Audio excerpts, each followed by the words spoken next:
welcome to what I have been told by others is my channel, whatever that means. As you can guess from possibly looking at me, I'm a little bit senior at this stage, and as you do get older, you tend to get a little more grumpy and you have less patience with what's going on outside.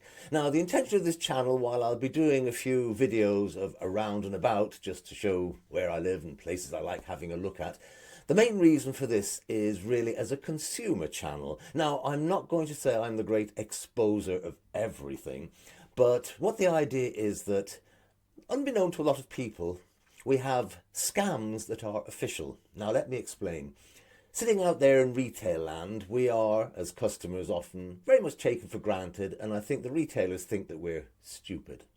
And that's the purpose of this particular video. I've come across things that essentially have started to niggle and annoy me, and I just want to bring them to your wider attention. I'll give you an example before we start delving into specific videos, which I'll be doing over the course of a few weeks. But if you see an advertisement on television where they say, "We believe that," do you know why they say "we believe that"?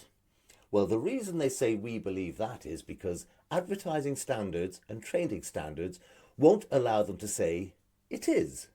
So they have to say "we believe" because there is no actual proof for what they are believing, but they're allowed to believe it. You might have seen it with some particular pet advertisements, for example, the pet food, where they say, "We believe this is great nutrition for your dog." Well, they believe it, but, well, yes, they're not telling lies. So that's the aim of this particular little one. I'll be delving first into, although a little bit late off the mark, holidays that you see advertised on television. There's one particular company who really are being very, very, very loose with the truth, and they're doing it in plain sight, and they've been doing it for years. I won't go any further at this stage because a little bit of background about myself. What gives me permission to do such things? Well, like everything else, freedom of speech. I just want to do it, get it up there and get it out of my system. For example, one thing that's been annoying me for I don't know how long now is the lack of people's ability to pronounce the letter T in the middle of their words. Now, I don't know about your good selves, but I live in the UK, or Great Britain, not Britain. Now, and aside from anything else, Britain takes more effort to pronounce than the word Britain. Now, why people have dropped the T, I don't know. The other thing that annoys me are little words called gerunds. Now, some of you are probably saying, "What's a gerund?" Well, a gerund is a word that ends in ing. And when I see people and listen to people on television saying they're doing, watching, seeing, I get very irritated. But that's just me being a grammar grump, I suppose, when all's said and done. But anyway, let's be a little bit more serious. I'm actually a former journalist and editor, although sadly very much involved with the technical and business world. And I think that's what made me more cynical, because the world of journalism that I used to work in, you had to be factual and truthful. For example, you have people nowadays who they reach out to you. Now, if I reach out, I'd knock this monitor over. What's happened to emailing, speaking to, even sending an old letter or phoning? Why are people suddenly reaching out? Because as far as I'm aware, the only people who reach out are the professionals of the Royal National Lifeboat Institute when they're rescuing some nutter who's gone out on a blow-up lilo 6 miles off the Welsh coast in the Irish Sea in a force 9 gale, or the only other professional people who reach out, as far as I know, are zombies.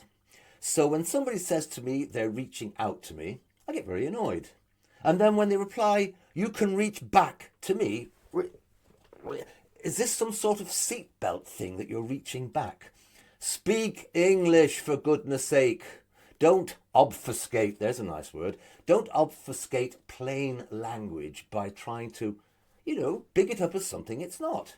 And I think the very first time I came across this was many, many years ago when I tangled with what we now call HR, human resources. And they're great at calling spades, digging and upturning implements made from an amalgam of wood and metal instead of just calling it a spade. And it annoys me, to be quite honest with you. I wrote a book on the subject, which HR people weren't too happy with, because I called a spade a spade. So there's a little bit of an introduction anyway, as I say, mainly surrounding the fact that I'm now a grumpy old man. And what we'll do is we'll head straight into my first video. And what it is, it's my observance on something that you've probably seen, as I mentioned before, on television quite regularly. It's called Trivago, and they are not what they seem.